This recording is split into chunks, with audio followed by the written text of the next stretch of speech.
Egypt is fairly recognized for its spectacular ancient sites that make even archaeologists awestruck at their wonders. It's only inevitable that these historical discoveries, some of which have the biggest cultural value, would come with infinite attention from the media. At least for the archaeologist who discovers and makes these discoveries public. What if I told you one of these archaeologists has received the rotting fruit of fame as a result of this? What if I told you that Egypt's treasures go beyond merely her antiquities and include those who preserve such ancient sites? We are referring to Zahi Hawas, a former Egyptian antiquities minister who just a year after taking office became involved in one of the most talked about scandals the archaeological world has ever seen.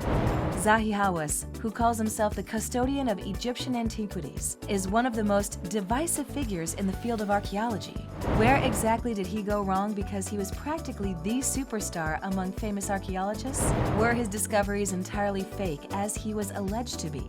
He claimed to be passionate about Egyptian archaeology, but was this merely popularity seeking? When controversies erupted, it was revealed that he may have committed some of his own thefts, despite the fact that his reputation was founded on recovering stolen Egyptian artifacts. Follow us as we explore his ascent to fame and power, claims of corruption against him, and rumors of his notoriety in the field of Egyptology.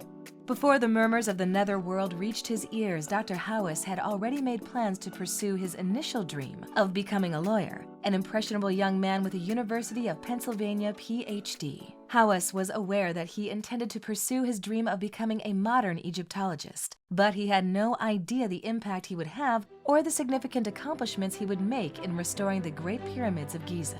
That too, in far too many ways for him to have even dreamed of. Having earned his PhD from the University of Pennsylvania, he went on to hold the position of Chief Antiquities Inspector at the Giza Plateau, home to the most magnificent pyramids ever built. Later, he took on a position with far more responsibility as the head of the Supreme Council of Antiquities, which gave him control over Egypt's tens of thousands of archaeological sites and a base from which to advance his notoriety. And using the clout he had gained from his television appearances, museum tours, and high-profile digs, he started a vociferous campaign to get back Egyptian antiquities that the Europeans had taken, like the Rosetta Stone and the bust of Nefertiti. This fearlessness undoubtedly helped him gain prestige, but it also annoyed some international leaders and curators, which earned him some enemies. Perhaps this played a role in his downfall, no? Zahi Hawas, however, heroically stopped excavations in places where he believed they were too fragile and the hazards to the country's cultural legacy were present. But it was later discovered that he may have only been doing so for his self-serving interests. He was charged with Disneyifying ancient places, and Monica Hanna, a former coworker, alleged that he has built an emotional and physical wall between Egyptians and their cultural heritage. It was also discovered that he had crossed the line between showmanship and intellectual endeavors due to his unquenchable desire for popularity and probably an unfortunate disdain for scientific integrity, since it was unknown how he was able to live a luxury lifestyle solely through book tours, lectures, and television. Concerns over what would happen to his fortune were also raised. As a result, Egyptians wanted transparency and accountability from him. An unnamed but reliable source came forward to offer shocking first-hand testimonies that will further demonstrate that Dr. Hawas was indeed blending the lines between theatrics and academic endeavors. I am sure you are wondering why this is, right? Perhaps out of self-interest. The other archaeologist describes how they saw Dr. Hawas smash a significant ostracon during the formal unveiling of the Valley of the King's Tomb, KV 63, simply because he found it boring. Does this indicate that the claims that he staged archaeological sites to generate buzz are accurate? It might be too far from the truth, given that the informant claimed he destroyed artifacts because he thought that they were unworthy and ordinary.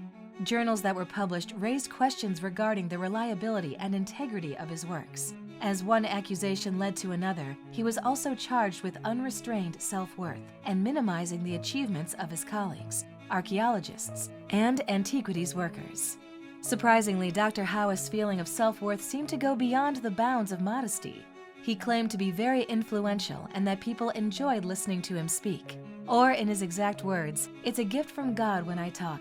People listen to me. When others talk, people sleep. I don't see why people criticize me about this. I made Egypt in the hearts of everyone, everywhere." He told a story about a time when he visited England and a woman fell in shock as he got into an elevator with her, demonstrating his unmistakable charisma and the impression he had created during his career. This story demonstrated his extraordinary leadership aura. However, the story of Dr. Zahi's contentious journey did not finish there, because he was forced to give up his hat after some investigation into his life. Angry youths and archaeologists turned on Dr. Hawas during the Egyptian riots of February 2011, and this was a result of his tight relationship with Hosni Mubarak. He received accusations of corruption and the moniker Mubarak of Antiquities. His uneasy, tight relationships with the ousted president and his wife prevented him from remaining in office, and his firm belief in Egypt's antiquity was called into question. Young archaeologists expressed their dissatisfaction with Dr. Hawas' perceived failure to live up to their expectations by calling for better career prospects and pay. Additionally, it should be mentioned that throughout his illustrious career, Dr. Hawas frequently referred to his discoveries as epic, record-breaking, and amazing. Some contend that these assertions were a questionable attempt to exaggerate his accomplishments and position. It was perhaps even an attempt to eclipse his colleagues' important discoveries in the field of Egyptology. He drew criticism for allegedly banning archaeologists from publicizing their discoveries, even going so far as to insist that they be approved by him and then announced. All of these actions were motivated by his blatant desire to hog the spotlight. An instance of this happened when Egyptologist Joanne Fletcher of the University of New York unilaterally said she had found Nefertiti's mummy in a Luxor tomb. Hawas labeled the discovery as fiction, censored the author, and even forbade her from ever working in Egypt again.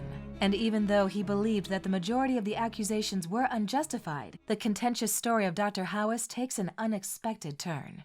As we explore Zahi Hawas's influence on fashion, we learn that he even lent his name to a collection of men's clothing that is described as rugged khakis, denim shirts, and carefully worn leather jackets that date back to Egypt's golden age of discovery in the early 20th century. As a result of the public's accusations that he had commercialized Egyptian history, he came under fire. Using centuries of a people's sacred history while still a member of that culture is sure to backfire, as was the case for Dr. Hawas. He enraged critics when his fashion collection debuted in 2011 in London's renowned Harrods department store after his models were accused of posing and sitting on a scratched, precious ancient artifact during the picture shoot. Dr. Hawas came forward to aggressively refute these accusations and claimed that he made sure to contribute his clothing line's earnings to the Cairo Children's Cancer Hospital, which provides free treatment for young patients with cancer. The New York Times revealed on July 12, 2011 that Dr. Hawas earned a yearly gratuity from National Geographic of $200,000 to serve as an explorer in residence, which was another surprising revelation. This information sparked questions about his objectivity as an archaeologist, the reputation of the organization, and the relationship between National Geographic and the former Egyptian officer in charge of Egypt's priceless artifacts. The fees paid to Dr. Zahi were thought to be bribery because he had the formal authority to provide National Geographic with access to famous, relevant locations and artifacts that aided in the expansion of the organization. Dr. Hawas fiercely denied any wrongdoing, stating that, "No one can bribe me, I'm the most famous Egyptologist." These claims sparked debate about the fragile equilibrium between academic research, commercial interests, and the protection of cultural heritage. Additionally, the New York Times made a shocking revelation about Dr. Hawas's connections to American businesses doing business in Egypt. When these connections were made public, concerns about potential conflicts of interest were raised. He was questioned in April 2011 after it came to light that he allegedly gave the First Lady an antique piece of jewelry.